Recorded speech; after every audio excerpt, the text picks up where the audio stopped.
Press briefings the last few days. Tom Homan first on border. Treasury Secretary Scott Bessent, of course, on trade deals. It's good, the sort of the principal initiatives of the administration. Let's hear from some of the best spokesmen and the people that are writing point on so much of the policy making and implementation of said.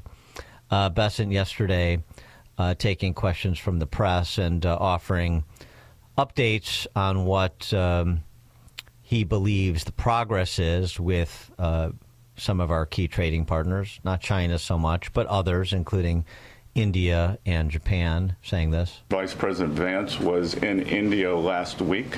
I think that he and Modi made some very good progress, so I could see some announcements on India.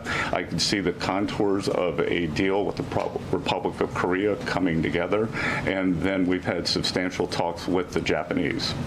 And he was a follow-up to that was: are you worried about summer elections in places like Korea and Japan that could artificially push off trade talks and the possibility of deals for months? And he said this. I would actually take the opposite tack, that I think from our talks that these governments actually want to have the framework of a trade deal done before they go into elections to show that they have successfully negotiated with the United States. So we are finding that they are actually much more keen to come to the table, get this done, and then go home and campaign on it.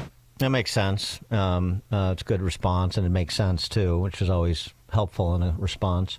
He also made this point about some of the other key trading partners, like, for example, the EU, that some things need to be worked out internally among EU countries before we can finalize a deal externally, which also seems judicious. We're negotiating with a lot of different interests. Some of the European countries have put on an unfair digital service tax on our big internet provider. France and Italy, other countries, Germany and Poland, don't have that.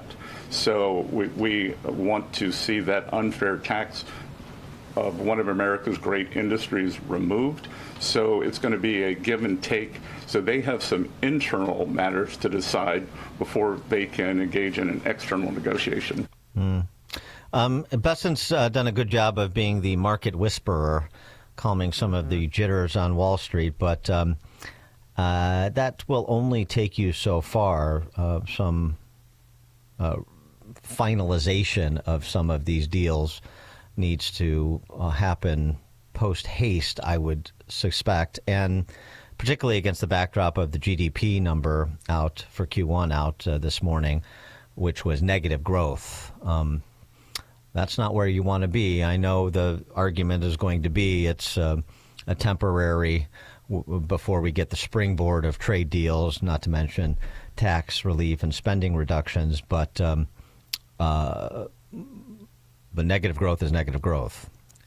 For more on this, we're pleased to be joined by Carol Roth. She's an entrepreneur, of course, author of You Will Own Nothing, Your War with a New Financial World Order and How to Fight Back. She also has a free economic newsletter that's very good. You can sign up for it, carolroth.com/news. Carol, thanks for joining us. Appreciate it. Yeah, great to be back with you guys. So where are you in terms of reaction to Bessent's briefing yesterday and the context of the GDP number this morning? Well, let me start with GDP this morning. And the GDP was dragged down substantially by the front running of the tariffs and a massive amount of imports. So if you were to back that out, it's the most in history. So if you were to back out that front running, even though we had good news and less government spending, you would have had an up quarter. So I think that is a positive scenario. We can normalize that number.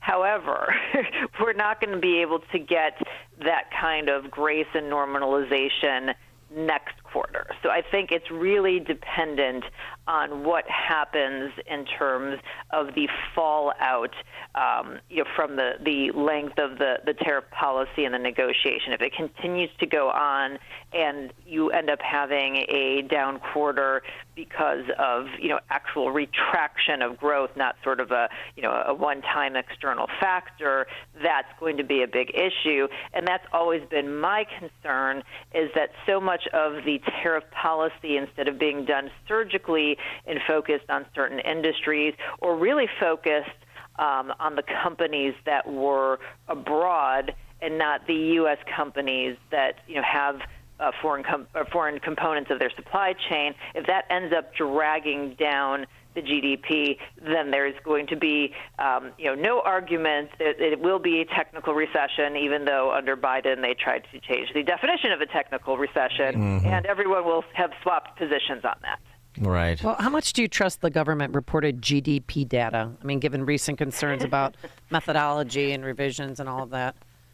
So this is the first print of 3. They take 3 different measures. So we're going to hear 2 more times about what they think the GDP is, Amy, until we actually get a final reading for the third quarter. But the fact that, absent the tariff front running, that you would have had some moderate amount of growth, I think tracks both to, whatever garbage data we do have, as well as to sort of, kind of what we can see anecdotally happening.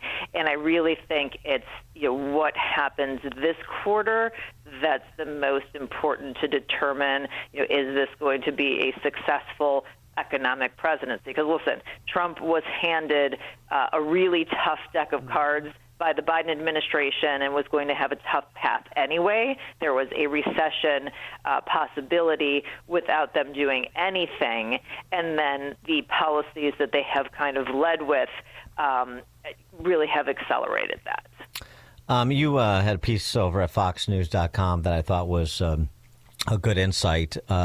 If the trade policy is all about being Main Street's turn, I should say, then the president and his economic team should be out there meeting with the NFIB members of the world. Absolutely. We've heard many times from both Trump and Scott Bessent that this is going to be a Main Street first administration. It is a really smart focus because obviously the middle and working class have been left behind by the Democrats. And the leaders of Main Street, when you think of Main Street, are small businesses. And there's 35 million small businesses in this country. So it's a huge constituency that supported President Trump. The challenge is, as you guys know, small businesses have been beat up massively for the last 5 years, starting with COVID mandates, all of the fallout from that, and then Bidenflation.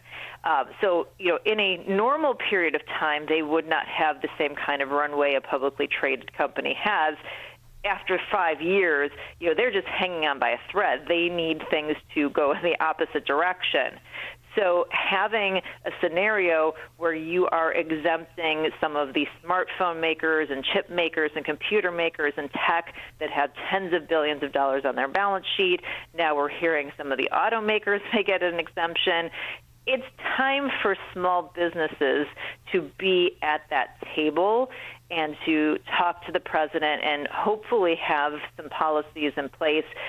Next week, National Small Business Week, would be a really great week to do an exemption for small business owners while still holding the feet to the fire of all of those overseas companies that sell direct to consumers in the United States.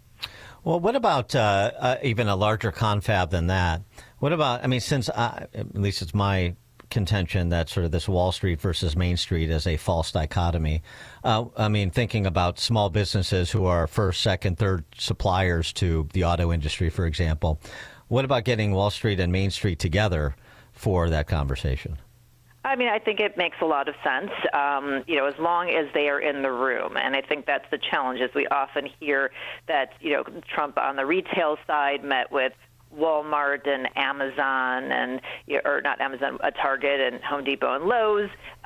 They've met with, a whole bunch of different industries, and the small business owners just want to have a seat at the table because every policy that it impacts these 20,000 big businesses, impacts the 35 million small businesses, but most of the time their perspective isn't taken into account.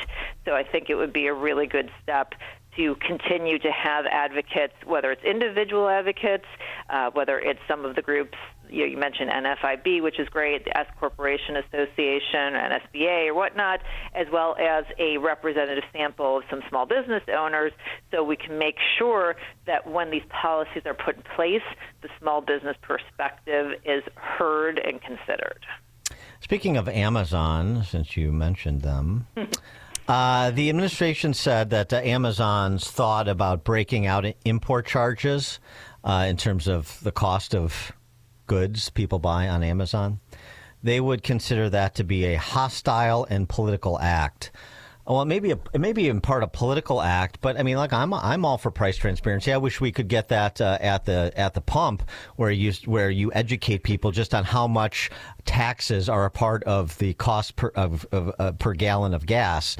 Especially in a place like Illinois and Chicago. So, what's wrong with transparency? There's absolutely nothing wrong.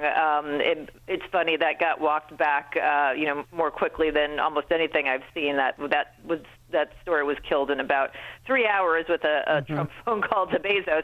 But I like transparency. I want to see where extra fees and taxes are coming from. I do think it's funny that it was Amazon who was talking about being transparent, because they have a bunch of very non-transparent business practices, including allowing knockoffs, allowing a lot of AI slop. I know for my last book, there was somebody who came out with a quote-unquote companion work guide before my book even came out that was complete slop. So I think there are a lot of things that Amazon, if they want to be transparent, could clean up within their own business first, including, as many people said, hey, make it easier to find the products that are made in America, maybe with a search function. But listen, tariffs are a tax. They are paid by businesses or the consumers, and seeing that, I do think, would wake a lot of people up. What's your sort of weighting in terms of importance of the Republicans in Congress getting a extension of the tax relief with the additional promises about overtime wages and tips, combined with real reductions, DOGE-infused reductions in spend, getting that done before the end of next month? I mean, I think that it's critical. Do I have any faith that it's going to happen? No, because we're so mired in speaking about tariffs, but we have a hair-on-fire debt problem, which, as a percentage of debt to GDP and deficits to GDP with a contraction, now just became even worse. So this is the focus, and the Trump administration has some tricks up its sleeve to be able to buy us some time. But if we don't get Congress to buy in now with some real changes, and we don't rein them in over the long term, this is all going to be for naught. So unless we can find a way to get Congress to do their jobs, which seems to be the most impossible task on the planet, then we're just going to buy ourselves a couple of years, and we're going to be facing the same problem over and over again. Should we be encouraged by the Chinese Communist Party decision to relax some tariffs on stuff that they're not they're not able to produce at the scale with the speed required to sustain their economy? I saw Xi relax tariffs on ethane the other day, as well as a number of other products. Listen, I think that any news that moves things in a positive direction should be celebrated, but there is a serious time frame issue here in terms of whose economy is going to be able to withstand this longer. It's going to be like a game of chicken, and I just feel like I don't want to be on the other end of the game of chicken. So I'd like to see it wrapped up here. You call me crazy. I feel like I'm having COVID flashbacks, but I went and stockpiled some things yesterday at the grocery store because I was reading an article in the Wall Street Journal about China to U.S. cargo shipments are dwindling, and the director at the port in Los Angeles said he expects a 35% drop in import volumes in the next 2 weeks. No, this is absolutely true, and I've been calling this entire scenario COVID 2.0, because you have the people who last time around who said, hey, we know it's a bad thing for the government to shut down businesses for the quote-unquote common good, are now the biggest cheerleaders to say, well, we don't care what happens to these businesses for the common good. We're seeing the same kinds of things with imports. We're going to see the same kind of impacts, the long tail effects with the supply chain and possibly the labor market.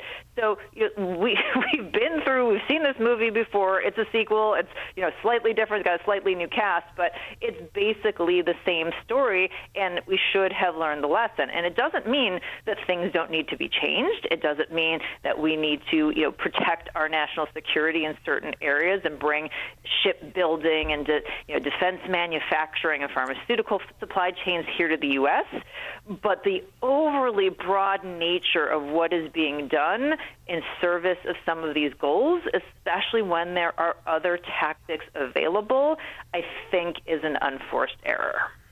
Carol Roth is an entrepreneur. She's the author of the book, You Will Own Nothing, Your War with a New Financial World Order and How to Fight Back. And again, her free economic newsletter. You can subscribe to it, at carolroth.com/news. Carol Roth, thank you as always. Great to talk to you guys. Thank you. And she joined us on our turnkey.pro answer line. It's like a hot, steaming cup of information to start your day. It's Chicago's Morning Answer on AM 560. The Answer. Hey, Amy Jacobson here, and OMG, I was absolutely speechless when I saw my new garage floor. Level 10 Coatings did such an